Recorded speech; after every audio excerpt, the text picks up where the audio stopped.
جس سے انسان جنت کا حقدار بن سکتا ہے۔ دین اللہ نے دے دیا، سمجھا دیا، ڈٹ جاؤ۔ حوادث زبانہ آپ کے ایمان میں کوئی لغزش پیدا نہ کریں، اپنے آپ کو مضبوط کرو۔ یہ نہیں ہو سکتا کہ میں نماز پہ کوئی سمجھوتا کر لوں، توحید پہ کمپرومائز نہیں، میں سچ بولوں گا، سچ پہ کوئی کمپرومائز نہیں۔ عبد الرحمن ابن عوف رضی اللہ تعالی عنہ، کسی نے کہا کہ تم مٹی کا سودا کرتے ہو، سونے کا بھاؤ ملتا ہے، دنیا میں عالمی منڈی میں صف اول کے تاجر بن گئے ہو، راز کیا ہے؟ آج کسی سے پوچھے کہتے ہیں بولنا نہیں، اکیلے کو بتاؤں، یا کیا کہیں گے؟ لائنیں تو نہیں نہ بتائی جاتی۔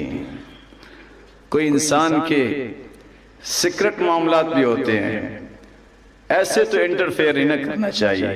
کہا کسی اور کو بھی بلا لو، میری زندگی کے راز ہی تین ہیں، میں نے آج تک تجارت کی وجہ سے نماز با جماعت کو نہیں چھوڑا،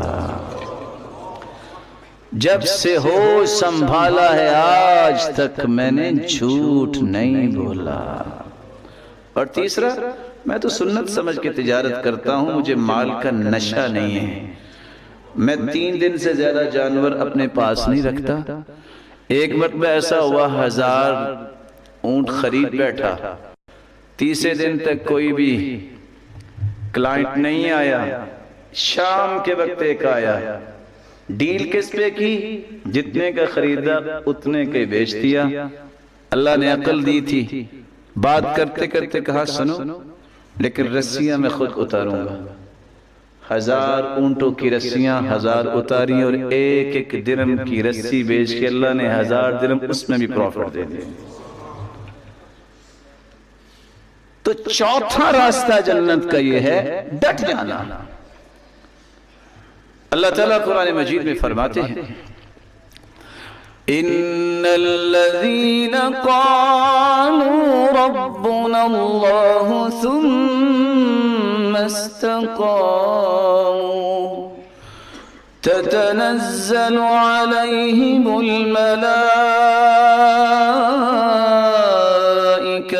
ألا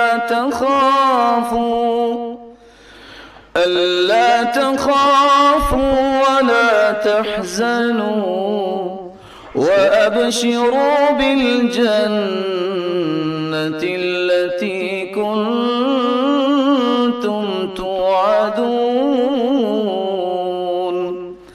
جن لوگوں نے کہہ دیا کہ ہمارا رب تو اللہ ہے، پھر ڈٹ گئے، نہ دنیا میں کوئی خوف ہے ان کو، نہ آخرت میں ہوگا، نہ دنیا میں غم ان کو گھائل کرتا ہے، نہ آخرت میں کوئی غم ہوگا، بلکہ فرشتے ان کے لیے خوشخبریاں سنانے کے لیے اترتے ہیں، ابشرو، خوش ہو جاؤ، اللہ نے تجھ سے جو وعدہ جنت کا کیا تھا تجھے عطا کر دیا۔